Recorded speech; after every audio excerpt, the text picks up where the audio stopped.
नमस्कार अमरावती. अमरावतीच्या राजकारणात पुन्हा एकदा आरोप प्रत्यारोपांची ठिणगी पडली आहे. आमदार रवी राणा यांनी तिवसा मतदारसंघातील भाजपच्या तिकिटाबाबत केलेल्या वक्तव्यानंतर भाजपने आक्रमक भूमिका घेत तातडीची पत्रकार परिषद घेतली.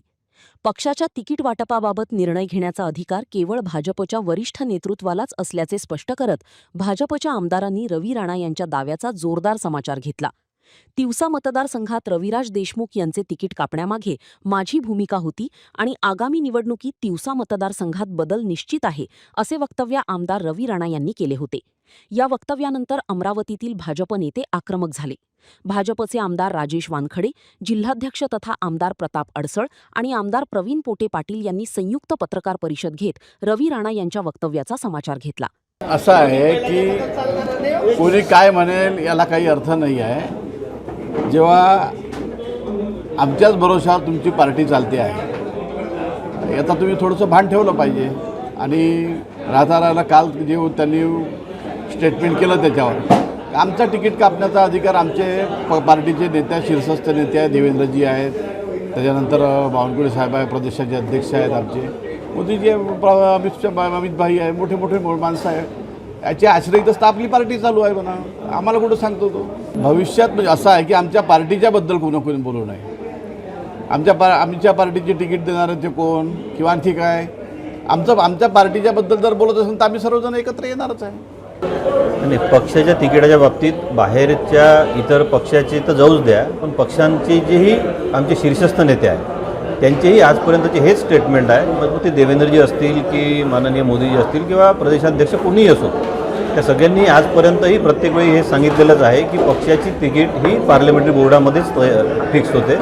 त्यामध्ये सगळे जे पार्लमेंटरी बोर्डाचे सदस्य असतात ते यामध्ये विचार करतात, चर्चा करतात आणि निवडून येण्याच्या क्रायटेरियामध्ये ज्या काही गोष्टी असतात त्याच्यानुसार या तिकिटा फायनल होत असतात. त्याच्यामुळं कोणाची तिकीट मी कापलीन, कोणाची तिकीट मी देतो हा विषय तर मान्यच होऊ शकत नाही. त्याच्यामुळं त्या स्टेटमेंटमध्ये कुठलेही तथ्य नाही आहे असं मला वाटते.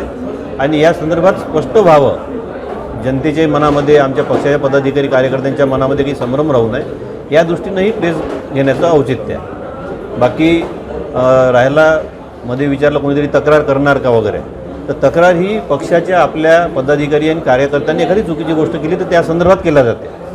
आमच्या पक्षाची ते मित्रपक्ष म्हणून आहेत, पक्षाचे ते काही आमचे पदाधिकारी नाही किंवा कार्यकर्ते नाही, त्याच्यामुळं त्यांची तक्रार पक्षामध्ये करण्याचं काही औचित्य नाही.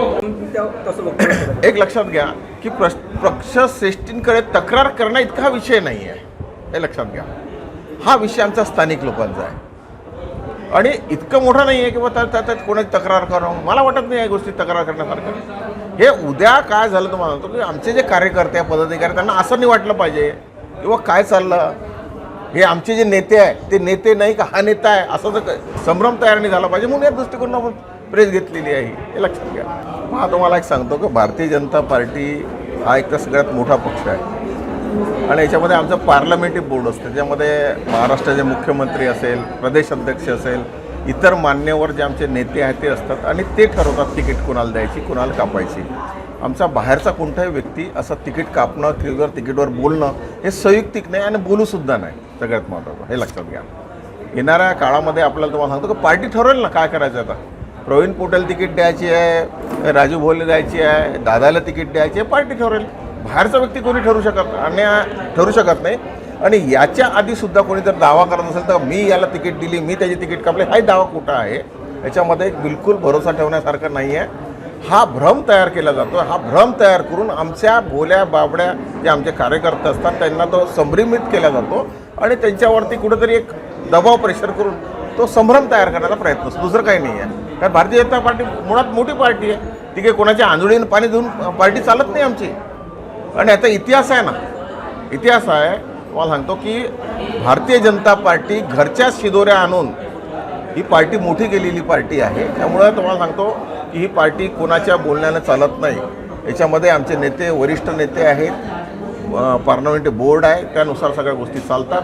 आणि जर कोणी तुम्हाला सांगतो की भारतीय जनता पार्टीच्या याच्यावर जर कोणी बोट ठेवत असेल तर अमरावती शहरातला एकूण एक कार्यकर्ता, पदाधिकारी, आमदार, खासदार सगळे एका ठिकाणी येऊन एकाच मंचावर येऊन त्याचं उत्तर देऊ शकतो आम्ही.